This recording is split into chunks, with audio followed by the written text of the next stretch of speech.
নমস্কার, আমি দেবাশিস সেন, হৈরতপুর ২ নম্বর প্রাথমিক বিদ্যালয়ের সহশিক্ষক।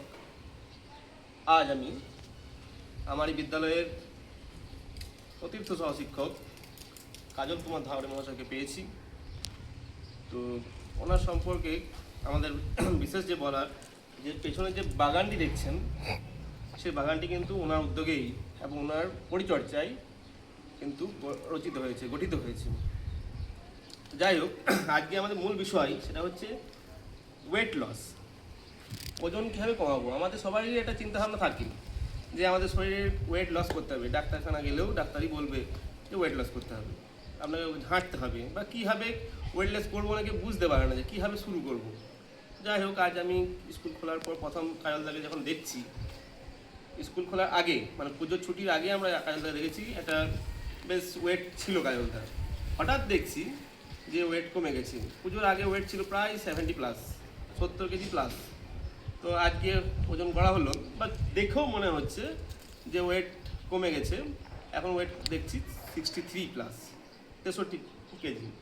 তো এই ওয়েট কমলো কীভাবে? এই 1 মাসের মধ্যে কাজলদা কীভাবে ওয়েটটা কমালো, কি মেনটেন করলো, খাবার দাবার কি খেয়েছে, ডায়েট কি মেনটেন করেছে, বা দৈনিক পরিচর্যা কীভাবে নিজেকে নিয়োজিত করেছে, সেটা আমরা আজকে শুনবো। তো নমস্কার কাজলদা। তো আমাদের ছোট্ট একটা কোশ্চেন, যে এটা কীভাবে সম্ভব হলো যে পুজোর আগে যে ওয়েটটা আপনার ছিল সেটাকে আপনি নিজের ফিটনেস ধরে রাখলেন, মানে কিছু হয়তো করেছেন নিশ্চয়ই, কীভাবে কী হলো এটা আপনি যদি আমাদের সামনে বলেন। অসংখ্য ধন্যবাদ আমার দেবাশিস সেন, আমার ভাই বন্ধু সব। যাই হোক, ও যেটা বললো বিদ্যালয়ের সব কিছু আমরা একসাথেই করি। যাই হোক, আর ওজনের ব্যাপারটা যে ও বলছে, ও দেখে আমাকে বলছে অত ওয়েট কী করে কমলো। আমি তো অবাক হয়ে গেছি যে আপনাকে দেখলাম, ঠিক আছে, যে আগে কি দেখলাম এখন কি দেখছি। প্রথমত বলি, ওজনটা আমি কোনো ডক্টর দেখিয়ে বা কোনো মেডিসিন কমাইনি ওয়েটটা। প্রথমত আমি নিজে চিন্তাভাবনা করে বিভিন্ন জায়গায় দেখে শুনে, বিভিন্ন ইউটিউবারে দেখে, তাও আস্তে আস্তে নিজে ফলো করেছি। তো সব দিকে আমি যেটা ভেবেছি যে ওয়েট লস করতে গেলে প্রথমত ওই কী খাবো না এরকম করলে হবে না। আর প্রতিদিন সকালে 1 ঘন্টা হাঁটবো।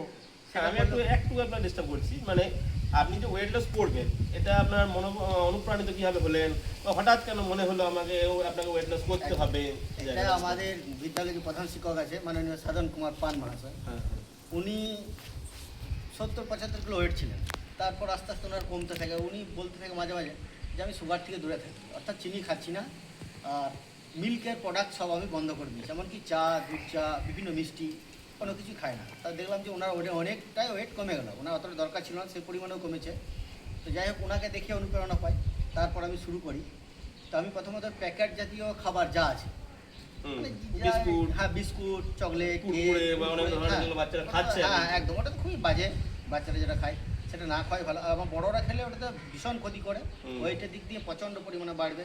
যেমন চাউমিনের এখন একটা জাঙ্ক ফুড, আর বাচ্চারা যেটা খেয়েছে সেটা ব্যাপক ক্ষতি করছে বাচ্চাদের।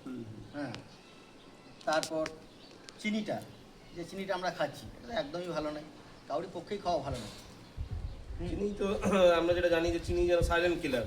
চিনি আমাদের সমস্ত রোগ বলুন বা আমাদের ওয়েট গেনের ব্যাপারটা করে দিচ্ছে আর কি, ওয়েট বাড়িয়ে দিচ্ছে। চিনিটা বর্জন। তো যাই হোক, আপনি যেটা স্যারের অনুপ্রেরণায় আপনি শুরু করেছিলেন, তো প্রথম সকাল থেকে সন্ধ্যে পর্যন্ত বা রাত পর্যন্ত আপনার কীভাবে মেনটেন করেন আর কি আপনার দিনচর্চা? প্রথমত আমি ঘুম থেকে 4:10-15 মধ্যে উঠে যাই। উঠে স্নান সেরে নিই, বাথরুম যাওয়ার পর তারপর আমি হাঁটতে যাই, 5-6 কিলোমিটার হাঁটি। সেটা সময় নিয়ে একটু হাঁটলে খুব ভালো হয়, হয়তো 30 মিনিট 40 মিনিটের মধ্যে 5-6 কিলোমিটার অতিক্রম করলে ভালো হয়। যদি কারোর শরীর অসুস্থ থাকে তাকে একটু আস্তে আস্তে হাঁটাটা সব থেকে ভালো, আমি যত মনে করি। পাগলের মতো হাঁটতে হবে, সব থেকে বড় জিনিস। আর খাওয়া দাওয়ার বলতে যেটা আমি সকালে উঠেই, যেমন এখনই বললাম বিস্কুটটা আমি খাই না। তো মাঝে মাঝে মন হয় তো আটার বিস্কুট পাওয়া যায়, সেটা একটা চা খাই। তারপরে কিন্তু আমি সরাসরি আমাদের যে স্কুল আসার সময়, যারা অন্য কাজে যায় তাদের অন্য খাবার খেতে হবে, তো আমরা স্কুল আসি সেই সময় ভাতটা খেয়ে নিই। ভাতটা পরিমাণে কিন্তু অনেকটাই কম, জাস্ট 100 গ্রাম চাল হলেই ঠিক আছে। আমাদের ধরুন এখন মোটামুটি 150 থেকে 175 গ্রাম অনেকে খেয়ে নিতে পারবে আমাদের বয়সে, একদম প্রাপ্তবয়স্ক যারা রয়েছে, সেক্ষেত্রে আমরা 100+ মতো খেতে পারবো। একদম 100 চা 100 গ্রাম চালের ভাত খেতেই হবে, তার শরীর ভালো থাকবে না। আর অয়েল ফ্রি খেতে হবে। অয়েল ফ্রি বলতে একদমই যে তেল দেবো না তা নয়, তার যখন ধরে নেন আপনার বাড়ি 5 জন লোক আছে, হ্যাঁ তো 20 গ্রাম, 5 20 100 গ্রাম তেল আপনাকে সকালে আপনার মা হোক আপনার মিসেস হোক যেই হোক বার করে নিতে হবে, সেটা দিতে হবে পরিমাণ করে। সেটা সকাল থেকে সন্ধ্যে পর্যন্ত ওই তেলের মধ্যেই রান্না করে কম খেতে হবে। মানে 100 গ্রামের বেশি না, পার ডে খাওয়া যাবে না না, খেলে 5 জন একদম। ফ্যামিলি মেম্বার হয়। তাতে মনে হয় যে শরীর খুবই ভালো থাকবে, হ্যাঁ। আমাদের পরিবারের সকলের শরীর ভালো থাকবে। ওইটা একটা গেল, তেলটাকে, হ্যাঁ হ্যাঁ, আমাদেরকে maintain ওইখানে একটা করতে ওজন কমার একটা রাস্তা গেল। তারপর টিফিনে যেটা আপনি করছেন, হয়তো মুড়ি খাচ্ছেন বা হয়তো লুচি নিয়ে আসছেন বাড়িতে বা ফ্রাই নিয়ে আসছেন, বিভিন্ন খাবার খান দেখা যায়। তো সেই ক্ষেত্রে আমরা ওইখানে যদি ওটস খাই, ওটসে হয়তো 75% আপনি সবজি দেন আর 25% আপনি ওটস দেন, আপনি মাখিয়ে সেইখানে কিন্তু অয়েল দিলে হবে না। সেটা তো আপনি এমনি শুধু খেতে পারবেন না, একটু টমেটো সস নিতে পারেন, হ্যাঁ এইসব নিয়ে খেতে পারেন। ওইটা একটা গেল। আর রাত্রে আপনাকে ওই রাত 8টার আগেই খাওয়া কমপ্লিট করতে হবে। 7:30টায় খেতে বসে যান, 8টায় উঠে যান। উঠে মোটামুটি আপনাকে 200 থেকে 300 কদম মানে হেঁটে নিতে হাঁটতে হবে, হবে। বাড়ির মধ্যে হলেও হ্যাঁ, হবে। বাড়ির মধ্যে হলেও হবে। 5 মিনিটের হাঁটাচলা করে তারপর আপনি 15 20 25 কি 40 মিনিট পরে যদি একটু জল খান, তারপর আবার 2-4 মিনিট দাঁড়িয়ে থাকুন, তারপর শুয়ে পড়ুন, বাস ওই কাজ। সুগার থেকে সরে যেতে হবে আর 8টায় খেতে হবে, ভোর 4টায় উঠতে হবে। এটা হচ্ছে একদম ওয়েট কমার একদম দারুণ, মানে আমি নিজে দেখছি। হ্যাঁ, আমরা তো অবাক যে আমরা যেখানে 70 প্লাস আপনারা দেখেছি বা আপনার যে একটা শারীরিক ভাবে যে গঠনটা ছিল, ঠিক আছে, এখনকার গঠন আকাশ জমিন পার্থক্য হয়ে গেছে। একদম, বা আপনার একদম। ফিটনেসটা একদম। পূর্বের মতন যেন বেড়ে যাচ্ছে একদম। মনে হচ্ছে, সেই এনার্জেটিক আপনাকে আবার পাওয়া যাচ্ছে, বা যে ত্বকের যে গ্লেজ, স্কিন গ্লেজটাও ফিরে আসছে মনে হচ্ছে। একদম, একদম। তো এটা অবশ্যই একটা মানসিক শান্তি প্লাস শরীরের যে একটা ফিটনেস সেটা কিন্তু প্রকাশ করছে, সেটা আমরা বুঝতেই পারছি। তাহলে আমরা প্রথম থেকে যেটা বুঝতে পারলাম যে মিলটা, যে সকালে যে মিলটা সেটা হেভি হতে পারে, কিন্তু যেন ভাতের পরিমাণ, মানে আমরা যদিও বাঙালি তো ভাত মুখোবটি আমরা, তো ভাতের জায়গাটাকে যথেষ্ট কম করবো। কম মানে কি একবারে হাফ করে দেবো তাও কিন্তু নয়, না, ঠিক আছে, কিছুটা হয়তো কমিয়ে নিতে হবে, কমিয়ে নিতে হবে। 25% 30% কমিয়ে নিতে হবে। থালিটা ছোট করলে ভাত হ্যাঁ, আর কিন্তু সবজি ভরপুর থাকছে, একদম ঠিক আছে, সবজি তো ভরপুর রয়েছে। আর রাতের দিকে যে খাবারটা, সেই খাবারটা রয়েছে মানে যথাসম্ভব আমরা 7:30 8টার মধ্যে যেন শেষ করে দিই, শেষ করুন। ঠিক আছে। ওইখানে রাতের তো খাবার একটু হালকা হলেই ভালো হয়, তাই না? রুটি খেলে খুব ভালো হয়।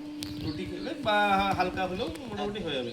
আর সবচেয়ে যেটা বড় জিনিস যেটা জানতে পারলাম সেটা হচ্ছে সুগার বর্জিত, মানে চিনি বর্জিত জিনিস বা চিনি ছাড়া যে সমস্ত মানে চিনিযুক্ত যে সমস্ত খাবার রয়েছে আর কি প্যাকেটজাত, সেই সমস্ত খাবার খাওয়া যাবে না। একদম। চকলেট থেকে শুরু করে বিস্কুট থেকে শুরু করে কোনো খাবারই প্যাকেটজাত খাবার কিন্তু খাওয়া যাবে হ্যাঁ, না, যতক্ষণে ওয়েটটা কমে আসছে। কমে আসছে। একদম। আর হাঁটা তো শারীরিক এক্সারসাইজ তো হ্যাঁ, রয়েছে, ওইটা এটা নিজেদের- করতে পারলে খুব ভালো হয়। হ্যাঁ। আর আপনি যদি ভাবেন এই প্রতিদিন 2 ঘন্টা হাঁটি আমার ওয়েট কেন কমছে না, আপনি হ্যাঁ। 10 ঘন্টা হাঁটলেও ওয়েট কমবে না। খাওয়াটা আপনাকে একটু মেনটেন চিনিটা করতে হবে। বর্জন করতেই চিনিটা হবে। বর্জন করতে হয়। যদি দেখেন যে আমার শরীরে প্রচুর পরিমাণে ফ্যাট, তো ফ্যাট জাতীয় খাবার থেকে একটু দূরে থাকতে হবে। যেমন হ্যাঁ। দুধের আমি কোনো জিনিস, মিল্কের কোনো প্রোডাক্ট আমি ব্যবহার করবো না। হ্যাঁ, তাতে দামি কম দামি যাই হোক আমি কোনো জিনিসটাই খাবো না। তারপরে ভোজ বাড়িতেও আপনাকে একটু লক্ষ্য করে খেতে হবে, হ্যাঁ। যেতেও হবে সেখানে খেতেও হবে, খেতেও সেই হবে। হিসাবে আপনাকে লক্ষ্য করে একটু খেতে হবে। তো আমাদের আরেকটা জিনিস আমি যেটা জানতে চাইছিলাম যে যে রুল ময়দা বা সাদা আটা যেটা বলছিলেন, সেই খাবারটা কিন্তু হ্যাঁ, একদম বর্জন। সাদা আটা খাওয়া যাবে না। যেমন আমরা ধরুন সিঙ্গারা বা যদি অন্য কোনো প্রোডাক্ট খাচ্ছি সেটাও তো রুল ময়দার একদম রয়েছে। ময়দার কোনো জিনিস খাওয়া যাবে না। যাবে না। ময়দার কোনো জিনিস খাওয়া যাবে না। তো আমরা একটা জিনিস জানতে পারলাম যে কীভাবে ওয়েট লস করা যায়। আর আমি এই জন্যই নিয়ে এলাম যে আমরা সবাই চিনি জানি আমাদের কাজলদাকে, এবং আমাদের কি হাতের সামনে পাওয়াটা উদাহরণ। আমরা হয়তো অনেকে দেখি, টিভিতে দেখেছি, অনেকে অনেক রকম বলে, তাতে হয়তো আমাদের সবসময় মনে নাও হতে পারে যে ঠিকঠাক হয়তো বলছে না, কিন্তু আমরা যারা জানি কাজলদাকে, আমাদের ধারে পাশের সমস্ত টিচাররা থেকে শুরু করে আরও যারা গ্রামবাসীরা, ঠিক আছে, তারা তো জানি যে কাজলদাকে দেখেওছি এবং তার পরিবর্তন এই মুহূর্তে লক্ষ্য করলাম। কাজলদার হাতে আমি দাঁড়িয়ে একবার দাঁড়াবার জন্য বলবো কাজলদাকে যে এখন কীভাবে ফিটনেসটা এসেছে আর কি। আগেকার সময় হলে হয়তো বোঝা যেত এই যে জামাটা কত লুজ হয়ে গেছে, বুঝতে পারছেন, এটা বয়া একবারে বেরিয়ে থাকতো, তো সেই জায়গা থেকে কি ফিটনেস এসেছেন। তো আমরা আশা করছি সবাই এই যে কাজলদার কথাগুলো ফলো করব এবং আপনারাও করবেন এই আশা রাখি। তো যাবার আগে সবাইকে নমস্কার, কাজলদাকেও ধন্যবাদ। চেষ্টা করুন সবাই ভালো আর থাকবেন। আমার যে ক্যামেরা পার্সন কাজল, আরেক কাজল, আমাদের গ্রামেরই, এই স্কুলের গ্রামেরই এই ছেলে, খুব আমাদের স্কুলের শুভচিন্তক, তাকেও নমস্কার জানাচ্ছি। আর তাকে একটা অনুরোধ করবো যে যাবার আগে ছোট্ট একটা ক্লিপিংস আমাদের বিদ্যালয়ে যেন তৈরি করে দেয়, যে বিদ্যালয় থেকে তো এটা একটা বাগানটা দেখলেন, এই বাগানের পাশে আরও যে আমাদের গ্রাউন্ড আছে, কীভাবে গ্রাউন্ড কতটা পরিষ্কার পরিচ্ছন্ন, বা হয়তো আমাদের স্মার্ট ক্লাস আছে, আমাদের অফিস আছে, ঠিক আছে, আমাদের হাত ধোয়ার জায়গা, জলের জায়গা, কীভাবে আমরা মেনটেন করি সেটাও আমি বলবো, একটু দেখিয়ে দিই, জাস্ট ছোট্ট ক্লিকিংসের মাধ্যমে। বাই, দেখে দাও, একটু দেখে দাও। বড়ই হয়ে গেল।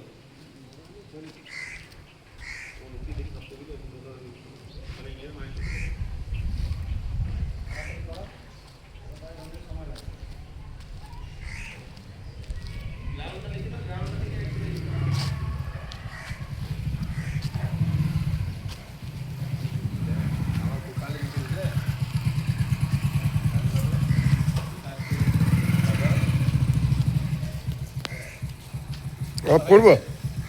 অফ করবো?